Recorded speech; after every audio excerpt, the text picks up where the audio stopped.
Hello, welcome to Rough Cut Film Review. Don't forget you can get in touch on roughcutfilmreview@gmail.com, I think, something like that, but double check on YouTube, and I do say somewhere on my feed. So, this is a very late review of Killing Them Softly. I think it came out in the cinemas in about November, probably October time last year, so apology in the UK, so apologies for the delay.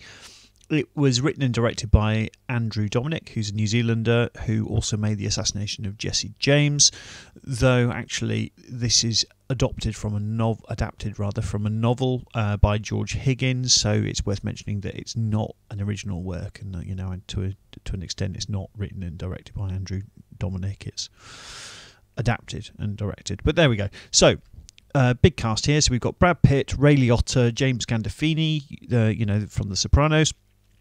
We're on the East Coast somewhere of America, and we're occupying the criminal underworld here, with the emphasis on the underworld. Plot-wise, it's very simple, and it might well be a Coen Brothers film in certain regards, although some of the themes weren't quite the same. But it's very dark and grungy and nasty. What we effectively have here is the sometimes clumsily done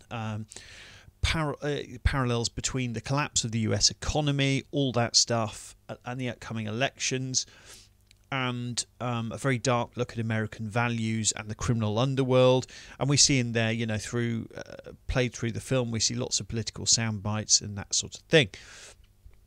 So Ray Liotta runs an illegal card game in the, some northern seaboard sort of area.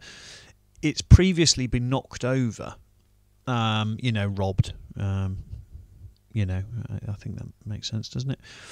And it turns out that he actually organised the hit on his own card game. He robbed essentially his own sort of card game, and he got away with it. Later, no one was caught. Later on, he admitted that it was him, and actually people found it sort of funny because it wasn't their money being stolen, and he got away with it. So 3 low-life criminals then concoct a scheme to rob it again, thinking that, of course, because Ray Liotta robbed his own card game once, if they do it again, everyone will think it's Ray Liotta this time as well, and he won't get away with it the second time. So what we effectively have is the impact, or the parallels between the American recession and the criminal underworld, the real bottom feeders. It's, really is of note here that crime is not glamorized, or being a gangster or a mafioso is not glamorized in any which way here. These guys are unclean in some regards. A couple of the characters are repeatedly told that they stink. They're smelly, they're stupid, they're deeply unhappy, they're very insecure.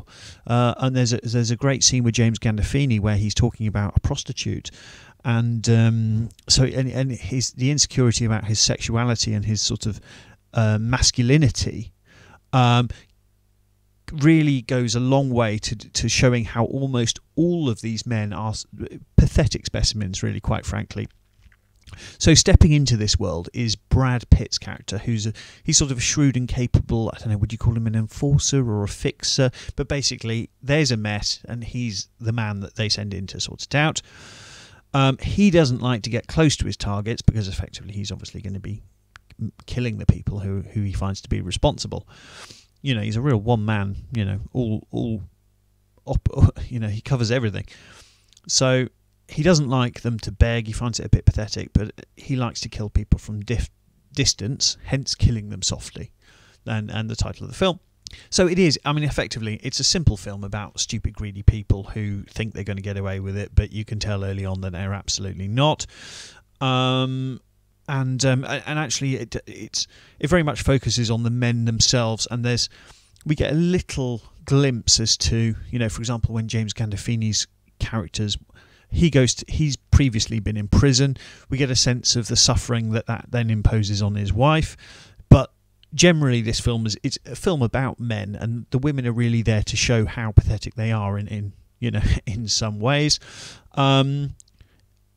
fundamentally, the film is a pretty scathing attack on American values, the American dream. There's a pretty poignant line at the end from Pitt's character, without giving too much away. So in terms of tone, it's very bleak, it's very dark, it's sometimes comic and intending to be, but in a very dark way.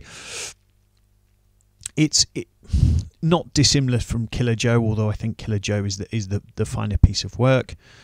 I mean, there's a joke on I remember on Father Ted, actually, it made me think of this, when they were talking about buying black socks, and unless you go to a sort of a religious shop, you'll think you bought black socks, but actually you get them home and they're just really, really, really, really dark blue.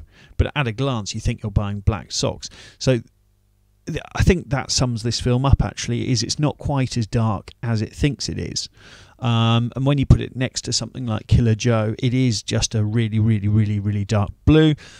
The film's, it's pretty well shot. As in terms of the actual colour of the film, it is dark and grimy, and ultimately, there's not much here apart from the simple parable, the simple story, the reflection on American society, and crime's bottom rung. So all of those things, and just quite how stupid and selfish and poor and deeply unhappy these criminals are. There's stuff in there that doesn't quite work. Some of it is just too obvious and just it's not handled in a subtle way in which it should be. So you'll have directly the radio program. They'll be in the car and the radio program will be talking directly about the collapse of Merrill Lynch, for example. So that stuff all should have been done in a much more subtle way, in my mind. But apart from that, I enjoyed it. I did enjoy it. It's not too flabby, which it could have been, and it's not bad. Kind regards, Christopher Thomas.